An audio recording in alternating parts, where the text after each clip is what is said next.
It's been a long while since I've heard a story that I thought was worth sharing, and this is definitely one of them. In Greek mythology, Cassandra was given the power to foretell the future, but so cursed that no one would believe her prophecies.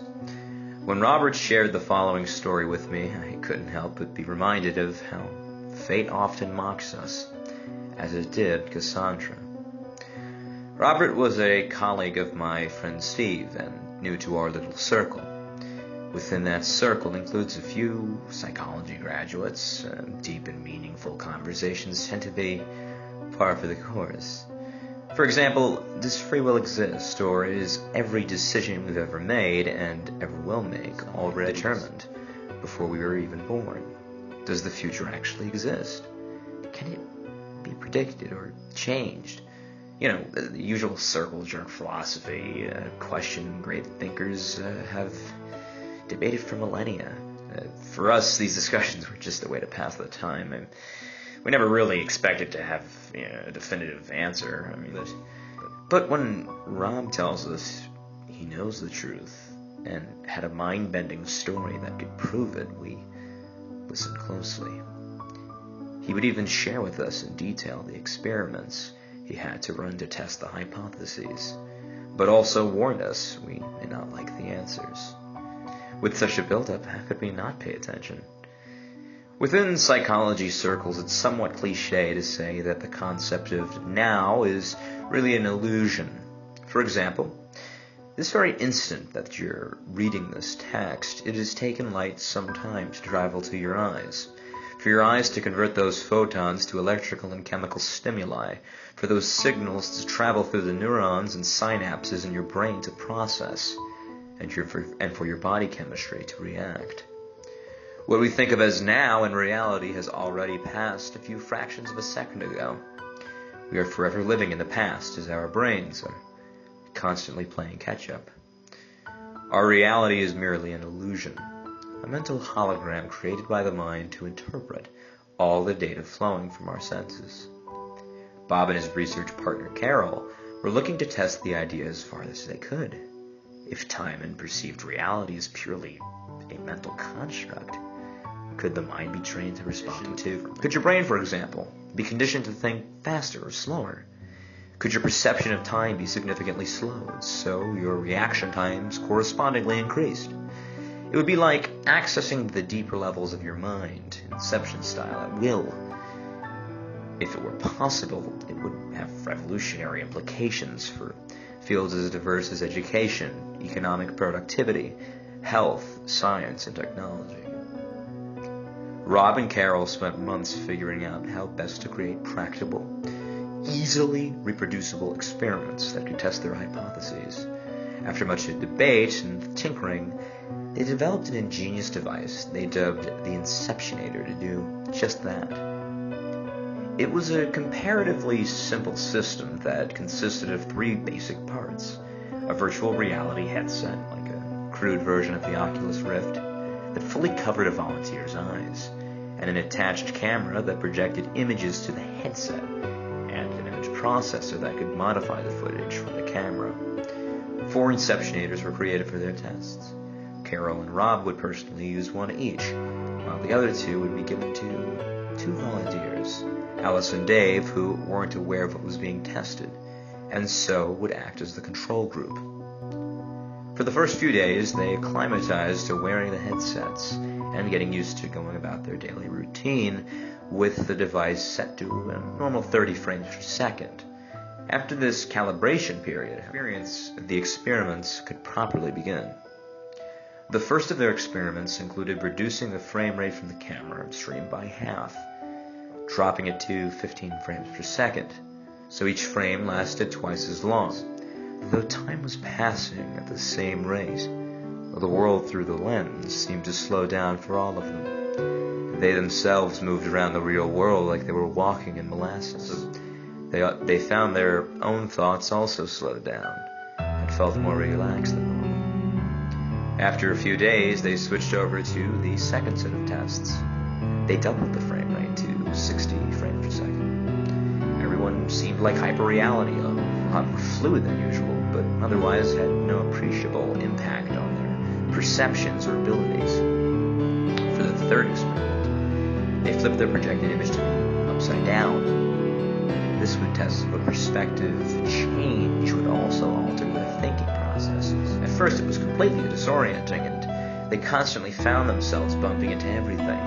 For all intents and purposes, they seemed like drunks wearing strange headsets, much to the amusement and laughter of all observers.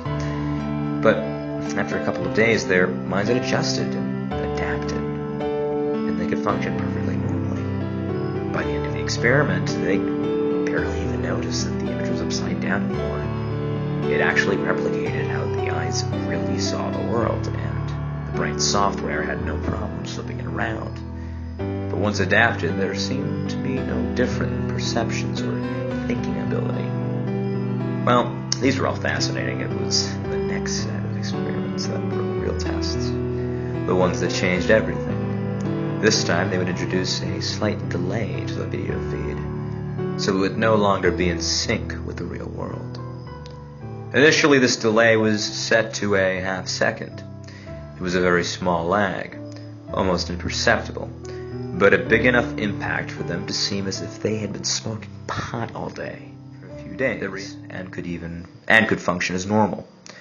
Most interestingly, these two could react to the events before the visuals were even displayed on their headsets. For example, they were now able to catch a ball thrown at them before they could actually see it leaving the thrower's hand. Their minds were perceiving the subtle movements in the thrower's body, the auditory cues, and compensating to anticipate events as they were happening. They were in effect experiencing the actual now, and their brains were working fractions of a second ahead of what they used to be. Carol and Rob themselves didn't show as much progress in adapting, and so dropped out of their roles as participants. They focused instead on being observers and documenting their experiments in great detail. They tried further doubling the lag time on the inceptionator from half to 1 second. For Dave, this proved too much of an increase. After several days, he still acted like a stoner wearing tech gear on his head. Showing no progress, he was dropped from the experiment shortly thereafter. But Alice was a different story. After just 24 hours, she had fully adapted. Her brain had fully compensated for the lag. Somehow she was now able to anticipate events before even the subconscious cues would be signaled through the headset. But the most unexpected and incredible result was what happened when she wasn't wearing the inceptionator. Rather than being in sync with now, her mind appeared to be working ahead of time. Her senses seemed heightened to super-sensitive levels. She would know if someone was at the door before the sound of knocking could be heard. She could tell you that your phone was about to ring. During one lunchtime walk through a park, she suddenly ducked, barely dodging a football that otherwise would have hit her in the head and knocked her over. She was developing what Rob was affectionately calling spidey senses. Swearing secrecy on the project, they continued with their testing, but now solely focused on Alice. They increased the lag time again, this time to 2 seconds. It took Alice just 14 hours to adapt. Her skills became astonishing and seemingly impossible. Alice could now call the cards in a randomly shuffled face-down deck one by one before they were flipped over, or call the outcome of a coin toss with 100% accuracy, but only if the results were revealed within 2 seconds of making them. If the delay was more than 2 seconds, they would invariably be wrong most of the time. She started to develop the habit of finishing other people's sentences. Implausible as it sounded, the inceptionator was somehow training her mind to actually run ahead of reality. Carol and Rob wanted to see how far they could push this ability. They increased the lag time to 3 seconds, and then 5 seconds, and then 10 seconds, then a full minute. Each time, after shorter and shorter periods of adjustment, Alice would adapt. Her skills were now at full-blown, freaky proportions. She knew what you were going to say before you said it, as if she were reading your mind. She could predict the entire deck of cards before they were spread open. One weekend, they had even had the bright idea of testing her skills at blackjack in a casino. They won over $17,000 before the pit boss accused her of card counting and had them banned. It was clear that her mind was somehow seeing into the near future, and they had the tool to train this ability. It was an incredibly exciting time for all of them. Though they had some debates about the ethics of continuing this experiment, the promises of this incredible scientific discovery were too tempting to resist. They were on the cusp of being able to answer all the but they needed more specific experiments designed to test specific variables. There seemed to be rules and limits to what Alice could predict, her accuracy strong only within the lag time limit, or temporal horizon, as coined by Carol. Outside of that, her guesses were not better than random chance. This itself was creating new paradoxes that they needed more time and tests to explore and unravel. For example, why did this temporal horizon exist? Was it because the future knew what choices she would make, and she was simply able to predict them because she had already made them? Or did she, by making a prediction, lock the future into a certain outcome up to the temporal horizon? They wanted to be very thorough and very sure before they made their research public. Another unexpected side effect of the experiments was that after months of conditioning with the Inceptionator, Alice's brain no longer required it to continue honing her abilities. Over time, she pushed her temporal horizon to 5 minutes, then 10 minutes, then an hour, then 6 hours, then 12 hours. But her newfound powers were also starting to take its toll. Her body seemed increasingly out of sync with her mind. She was becoming restless and fidgety, as if her body was trying to keep up with her thoughts. Her body started subconsciously reacting to events. She began suffering from frequent bouts of narcolepsy, suddenly falling asleep mid-conversation, then jerking awake, screaming with nightmares. She was also becoming increasingly erratic and paranoid, floating in and out. She spoke of phantoms that were future echoes floating in and out. More disturbingly, she would occasionally start shrieking vaguely about entities all around that weren't human, shouldn't be here. It was around this time that Carol and Rob decided the experiments had gone far enough and to publish and go public with their findings. This was Nobel Prize-winning research if it could be peer-reviewed and independently replicated in other labs around the world. It would have bigger implication than Watson and Crick's discovery of DNA, or Max Planck's quantum theory of subatomic particles. It was also increasingly clear that Alice needed urgent medical attention.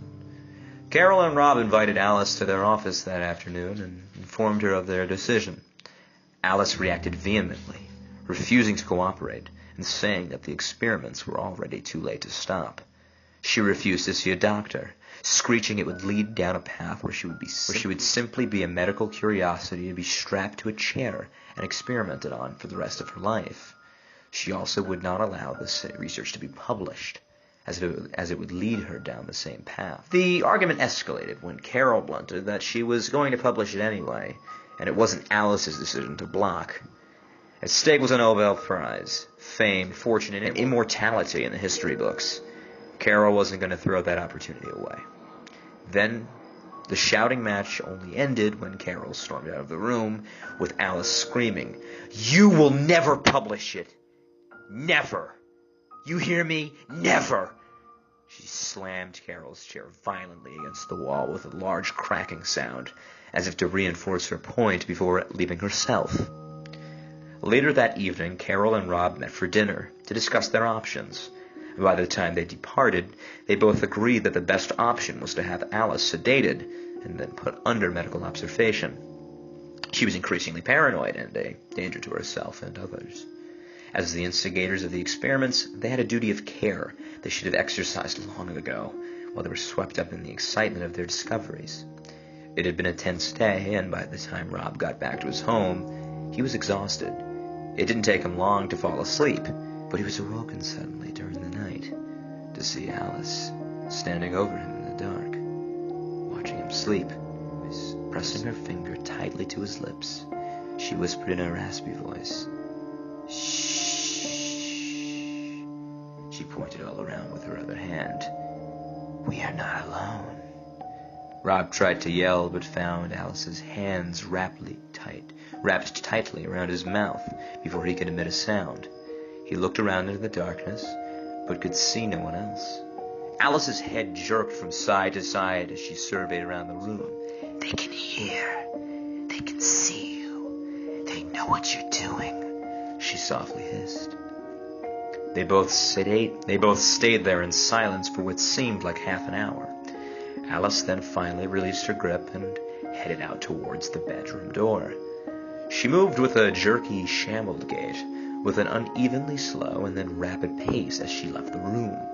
Rob took a deep breath to gather his thoughts before he reacted. It was then that he noticed that her shadow was still silhouetted against the wall, and only drifted out slowly to follow her long after she had gone. Rob quickly got out of bed to relock the front door, wondering how she even managed to get in. He was freaked out by the whole incident, and he wasn't sure if he dreamt the whole thing. His heart was pounding, and he was just about to dial the police when he decided it would be better to talk to Carol in the morning first.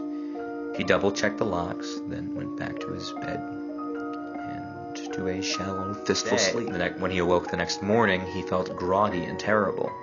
He added panic to that list when he realized he missed his regular morning alarm by a couple of hours. It had somehow been switched off. When he did finally arrive at his office 3 hours later than usual, it was to a scene of chaos as firefighters are putting out a raging blaze that consumed half of the building. A forensic investigation would later declare it to be an accident caused by a cracked power socket next to Carol's desk chair, sparking a fire when she turned on her computer. In her panic, she had accidentally topped over the piles of books and research papers stacked around her, trapping her as the fire spread rapidly, consuming her, their research, and their equipment. Rob would later find his personal backup files and the ones at Carol's home were missing, and all of their online backups of that research deleted. It was becoming obvious that Alice knew what they had planned for her.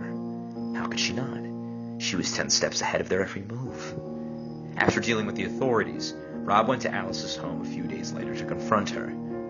He found her front door was unlocked. He barged in and almost retched at the sight before him. Alice was disheveled, and her previously youthful features seeming to have aged decades overnight. Her hair was a tangled mess, matted and clotted with blood. He was horrified to see that she had deep, bloody gouged marks all down her face, neck, and arms. Tiny strips of dried flesh hung from her long, jagged, and dirty fingernails, along with the remains of 2 eyeballs still hanging by their optic nerves. She stared at Robert through the gaping holes where her eyes used to be, and hissed, "I've been expecting you." She stalked around the room more gracefully than she had in weeks, like a tiger sizing up its prey. When she spoke, it was with greater clarity and power than ever before. "Oh, why so shocked? Why the pity, the horror, and the revulsion you feel when you gaze upon me? Are you not proud of your work? Does it offend you? Does it disgust you, this wretched walking corpse you see before you?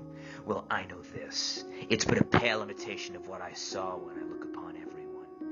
I see all your deaths, unwilling, screaming, pitiful, painful. You all are already dead. You just don't see it, but I do. I see it all. That's all I see."